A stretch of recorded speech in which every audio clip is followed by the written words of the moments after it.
Hey everyone, so welcome back. I am Liz, and I am doing a sort of off the beaten path segment of the podcast called Off the Top with Liz. And one of the very first things I want to discuss with you all is this whole Jeffrey Epstein file, like the Epstein files, and now former Prince Andrew, he's no longer a prince anymore, and just sort of like all of the chit chat and everything that's going on. So I'm going to be doing a lot of these, which are things that we may not necessarily cover on the podcast in more detail, but it's like really fresh off the top of my head, and therefore it's called Off the Top with Liz. So the first thing that I want to discuss is this whole Prince Andrew drama. Um, Obviously, the Epstein files and everything have been sort of the big thing going on here in the States and in the right now. I mean, there's so many things going on right now, but we're going to just focus on this part. And one of the things that I personally feel like I think the UK has done a good job is at least starting to have consequences for the people that were involved, or some of the alleged people that are allegedly involved. Let me just use that word, allegedly involved in this whole like Epstein thing. So let's start from the very top. So a few years ago, there was a woman called Virginia Roberts Giuffre. She has since unfortunately passed away. She passed away from unaliving herself. But she was the first one to sort of come out and make an accusation about Prince and well, former Prince Andrew regarding her encounter with him and Epstein. And she, told her story. She actually just wrote a book that they really released posthumously, and that came out earlier in the week. And there were a lot of allegations there. She didn't really name a lot of names because she felt like, there's still these powerful men that are out there, and she still feared for her life and feared for her family's life. And so even though unfortunately sad that she's no longer here with us, she still sort of felt that naming names would put her family in jeopardy, so she didn't. But one of the names that she did mention was Andrew, Prince Andrew. And apparently this like rumbling had been going on like 15 years ago, where it's like ABC wanted to do like a piece on it, and the royal, the royals kind of protected him and kind of made the story go away. And then it came back, I think it was 2020 when she initially made the allegation. And for somebody who he allegedly did not know, he ended up paying her, Virginia, 12 million pounds. And at that time, the queen at the time, Queen Elizabeth, she took away she basically like removed him from public life. So she took away all of his like Patreons or things that he like, all of his charity, all of the thing like that, and basically like exiled him.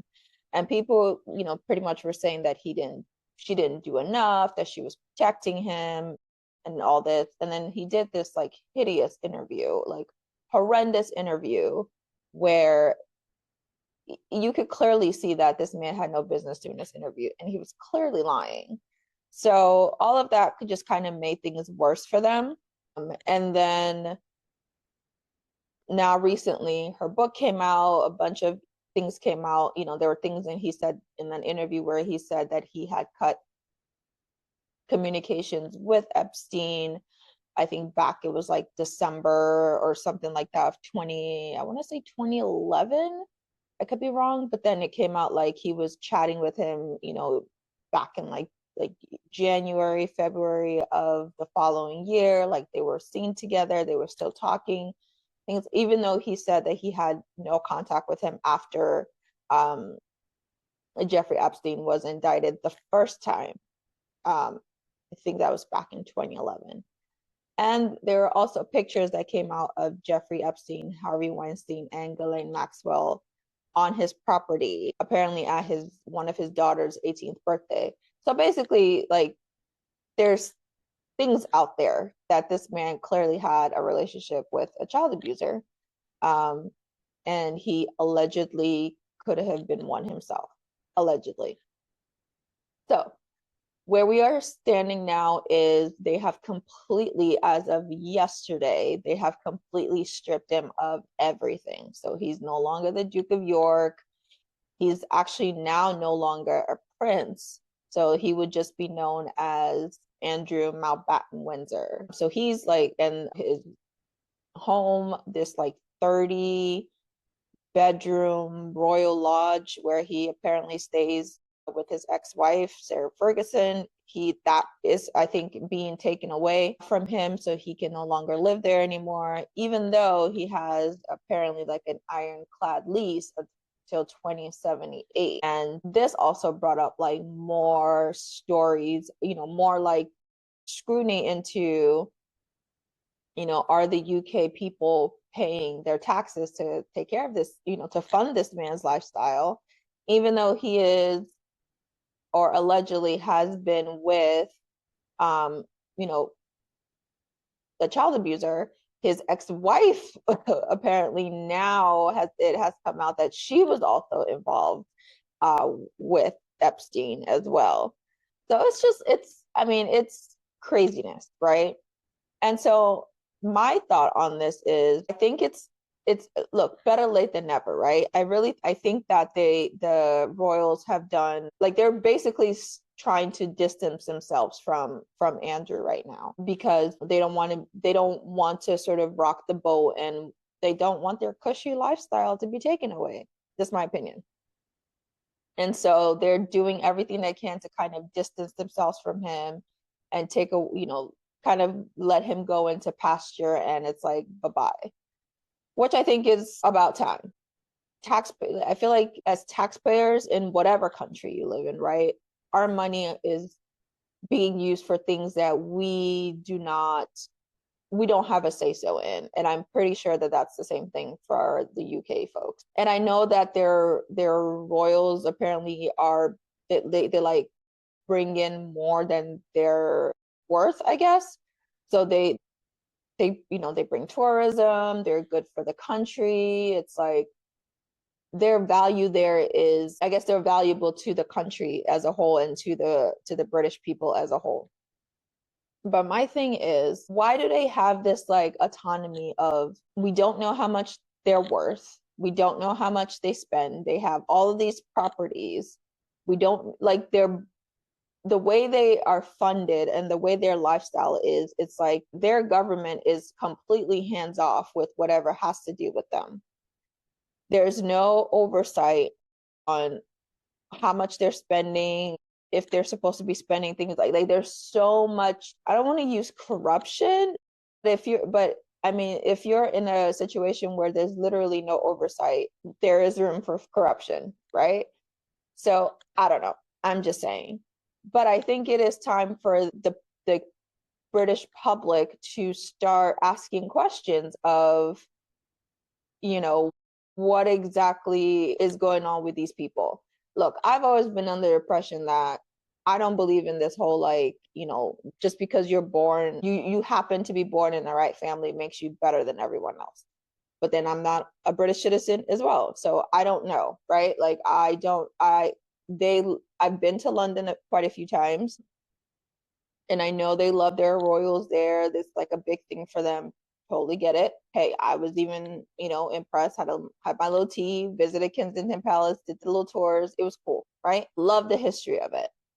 But I just feel like just because you were born in a certain you just happen to be born with a certain lifestyle does not mean that you are better than anyone else, or you should have all of this autonomy and power and money and no one says anything, right? And then the other thing is, I feel like they are also good at least giving him consequences, right? This is huge. For a royal to lose their title is a big thing. They just don't do that, just like that. So I do commend them for at least taking some action, because in this country, like, we have been trying to get these people to release these files and they're not releasing it. So I do commend them for making some type of action, for taking some type of action. I think that's great. And I think he should be held accountable. I think all of these people should be held accountable, all of them. I feel like we need to stop protecting these abusers. And that's like, I like to think I'm a pretty forgiving person, but there's even some things that I'm just like, no, that's unforgivable. And hurting kids, taking advantage of kids and abusing kids is one of those crimes where I'm like, you're done. You're done. I can't.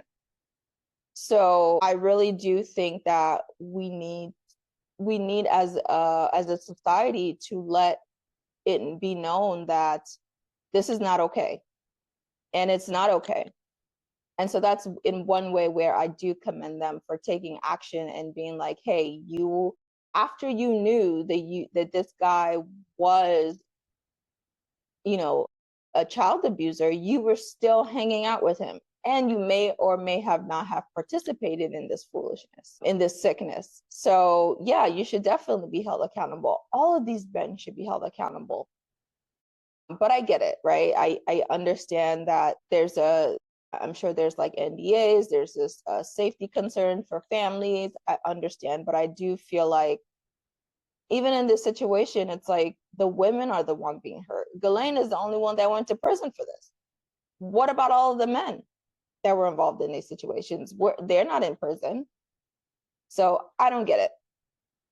The other thing I wanted to kind of touch upon is, I've heard a lot of people try to compare him to Harry and Meghan and saying, well, you know, they're both sort of are like kicked off the pasture. And, look, let's not compare Harry and Meghan to Andrew. They're not Andrew. They were never, at least that I'm aware of, were never connected to a child abuser in any way. And for me, I feel like they were treated way more harshly than Andrew was.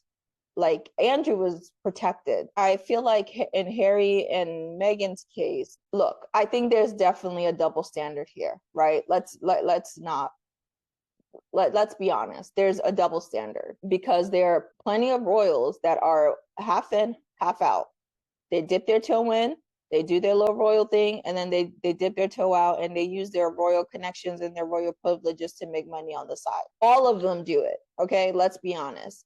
But the fact that they singled out Harry and Meghan, and by all means, like, I'm not a Harry and Meghan fan. There's things that they've done and have said that I'm just like, okay, you on your own with that one. But I don't like the comparison of comparing Andrew to Harry. Harry is not Andrew. I think in Harry's situation, I think he was unfairly treated by his family, even though there were a lot of things that he said and Meghan said that may or may not have been true. I don't know. But I feel like it's a completely different situation. And, they were supposedly not allowed to use their titles. They were not allowed to, like, all of these things that they were not allowed to do. But yet Andrew was literally seen and hanging out with a child abuser, and he still got to keep all of his stuff.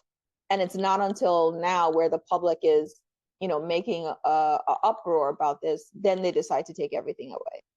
So I think that's just my little problem about it, is like, I think in Harry's case, like, he was just, maybe he saw things that we didn't know about, maybe there were, like, I feel like he just wanted to get away from that family. He just wanted to take his wife and his kids, and he just didn't want to be in that royal bubble anymore. And they didn't like it, and they sort of punished him for it. So I think that's what happened with them. And a lot of things were said and all of this stuff and whatever. It's more of like regular family quarrel situation, I feel like. So I really would like people to stop comparing them, because they're definitely not the same. You cannot compare Harry and Meghan's situation to Andrew, not at all. So that's just what I wanted to say, because I feel like it's a very unfair comparison, and it's not fair to them. Like, they shouldn't even be in that conversation because they had nothing to do with any of this. All right. I think that's pretty much what I wanted to say. That's what I wanted to cover. If you have any thoughts, if you have any, like, what you think about it, please let me know. You can always, like, leave a comment below, leave a comment in any of our platforms on social media, and let me know what you think about the whole thing. Yeah, like I said, I personally agree that they should have been taking away everything from Andrew, but better late than never. And it's time that we here in America, we have to start. I know there's so many things going on, and they're trying to distract us from with like, there's government shutdown, there's all, people are suffering right now. So I'm sure like this is the last thing on their mind, but at the same time, it's like these people do need to be held accountable. We do need to be speaking out about it because, like, we gotta know what's going on. But yeah, so I will see you guys all later. And if you have not listened to our episode, or any episode for that matter, of the Foreign Lady podcast, please go do so. We are everywhere you listen to podcasts, and we are also on YouTube. So make sure you check us out there too as well. All right, have a good one. Bye, everyone.